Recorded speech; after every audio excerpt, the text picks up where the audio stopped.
So if you want to understand Alex Karp, you have to begin with the simple fact that he's probably one of the most interesting figures in American business today. A man whose life never really quite fit into a neat progression of a Silicon Valley biography. Because before he became the CEO of a company wired into the intelligence, military, and domestic security infrastructures of the Western world, he was a philosophy student in Frankfurt studying under Jürgen Habermas, one of the last giants of the Frankfurt School, absorbing continental habits and writing a dense dissertation that blended structuralism, Freud, and a critique of Heidegger, all of which gave him the strangest intellectual pedigree of any major technologist. And then after years in Europe, he returned to the United States with a sense that Germany was more honest but less free, and that American dynamism, for all its chaos, still protected the unpleasant misfits whose whole existence depends on societies willing to defend expression, defend free speech, and civic pluralism. And once you see him through that lens, the fragments of his life begin to lock into place in ways that feel accidental, yet strangely inevitable,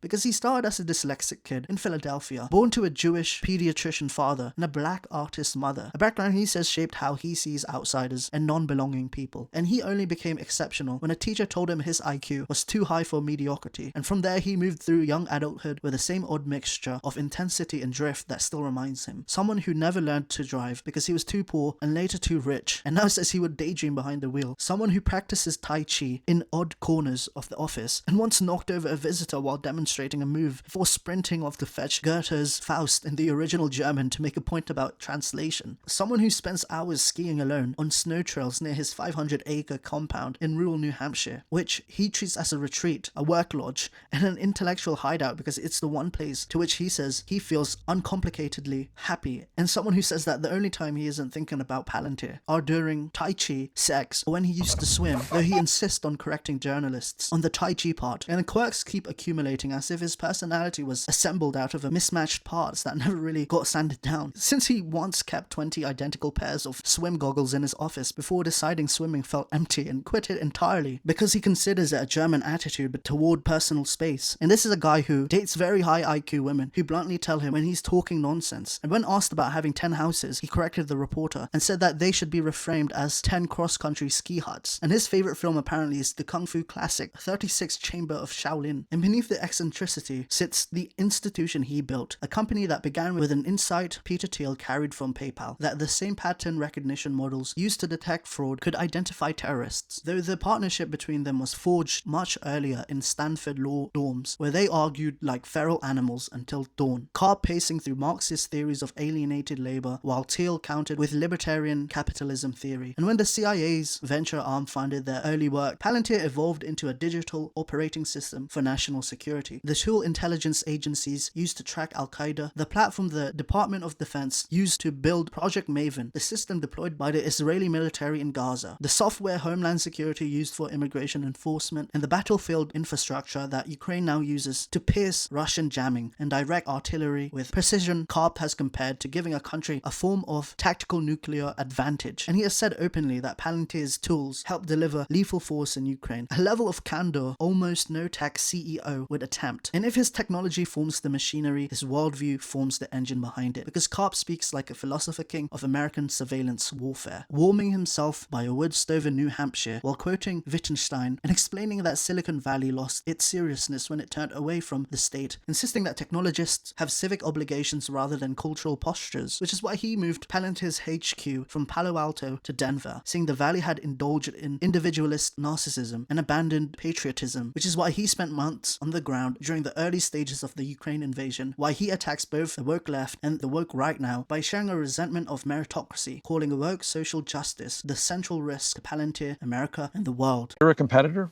Our competition is actually political. The woke left and the woke right wake up every day figuring out how they can hurt Palantir. And if they get into power, they'll hurt Palantir. A pretty remarkable statement for an old Democratic Party donor, which is why he says without hesitation that Palantir was built to power the West to its obvious innate superiority, even declaring once that the only reason goose-stepping hasn't returned to Europe is because Palantir exists. And yet for all his talk of civilizational commitments, he remains an outsider who somehow becomes indispensable, running a company loathed in France, yet staffed by one of its most loyal French engineers, literally from their top engineering universities like Ecole Polytechnique. He just scoops them up apparently. publicly defending Israel's actions in Gaza, even when it costs him employees, arguing that any position that never loses an employee is not a real position, and telling reporters that he has personally removed Palantir tools from parts of the United States when he believed they were being misused, including when he refused to build a Muslim database during the Trump years, claiming he intervenes whenever clients cross ethical boundaries, describing his harshest competition, the political factions who dislike the kind of clarity that emerges when data is organized with enough rigor to expose truths they prefer to avoid, and returning often to the idea that non-belonging people can only belong inside Western societies, a belief shaped by growing up among progressives who, Alex Karp says, were themselves deeply anti-immigration in ways Americans now pretend never existed. And when critics call him a dangerous ideologue hiding power behind philosophy, the charge is not entirely misplaced, because he is unusually open about the relationship between culture and violence, unusually blunt about the moral ambiguity of tools that can end lives, and unusually willing to say that democracies are losing legitimacy because they fail to understand their own software. Alex Karp insists that Silicon Valley's civic cowardice is a cultural problem rather than an individual or a corporate one, and when challenged he will launch into long answers, like the moment he warned that you can't explain why the country doesn't work, but you can explain why you hate your neighbor, repeating often that the West works because it protects unpleasant people. And under all that rhetoric and idiosyncrasy lies the quiet fact that Palantir's systems have actually done things few institutions have achieved, actually fusing NATO intelligence with real-time battlefield data in Ukraine, guiding drones through Russian jamming, mapping minefields for special forces, or integrating financial, medical, and immigration data in ways that critics fear could erode civil liberties, concerns raised by former employees who accuse Palantir of drifting toward authoritarian normalization, even as Karp insists he has stopped projects that violated democratic boundaries. And if you trace the entire story back to its origin, it settles around the strange friendship between Karp and Thiel, the late-night debates at Stanford, the decision to fuse high philosophy with hard power, the internal arguments about Trump that made government contracts harder than easier, the shared conviction that the West was drifting into danger, and the early choice to refuse work in Russia or China, even when it nearly bankrupted them, a stance Karp now treats as moral courage. And the particular moment when he told Stanley Druckenmiller that Palantir wins contracts, competitors just want tendies, a line he had to explain mid-interview. And I guess this is why Karp, a man who never learned to drive, now directs the software that moves armies, a man who once wrote about aggression in German philosophy, now builds systems that coordinate lethal force, a man who began as an outsider, now sits as a pillar of American state capacity, a man whose sincerity, severity, and strangeness have combined into something people really don't know how to classify. So yeah, that's Alex Karp. Sub if you liked or disliked. Peace.